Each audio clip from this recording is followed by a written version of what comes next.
your rate is locked in for life. Coverage can never be canceled, and your acceptance is guaranteed. You cannot be turned down because of your health.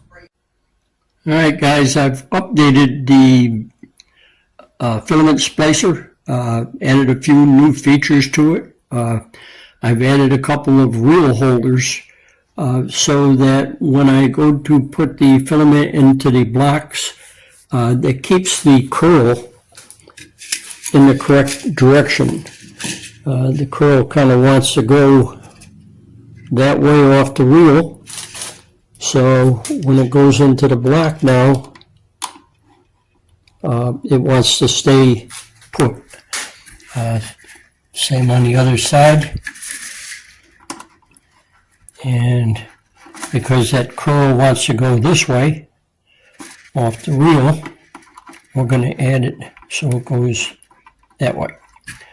The block mechanism still goes down and locks.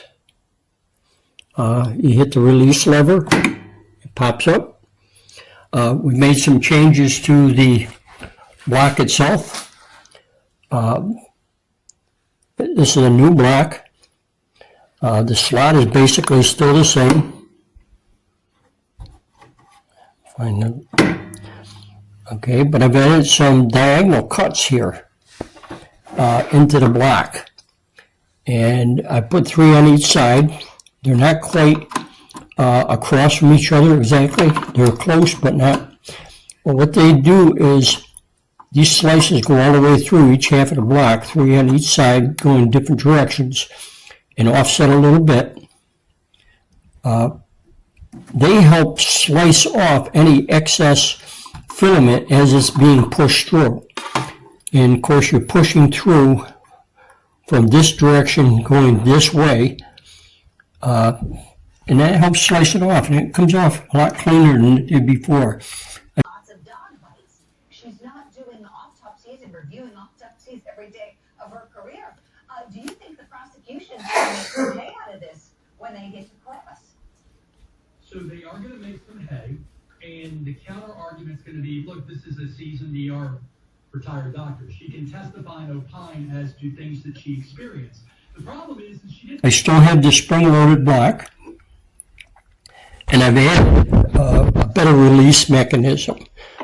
This mechanism here, when it comes time to release, now these 2 pieces of filament in here now are not joined, so they're going to pop out, but to make it release easier, you basically push in on this while pulling with your thumb here, and that opens right up. And you can see that that's pretty free. And this is just a little block. The first block that's cut right through. And that just makes it a lot easier to release. So we'll do a demonstration here in a minute. We'll see what happens. Really lay a foundation. That's the bigger issue. She didn't lay a foundation for having the experience. Okay, we have a piece of black and a piece of yellow filament we're going to join. Stick them into the block. Okay, we pull them back a little bit. Drop the heat source. It's not touching the Lexan or the filament at this point. We're going to briefly push the filaments against the heat source, release it, and push it through.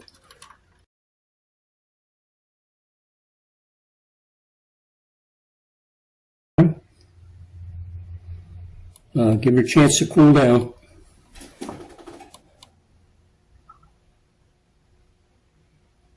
Okay.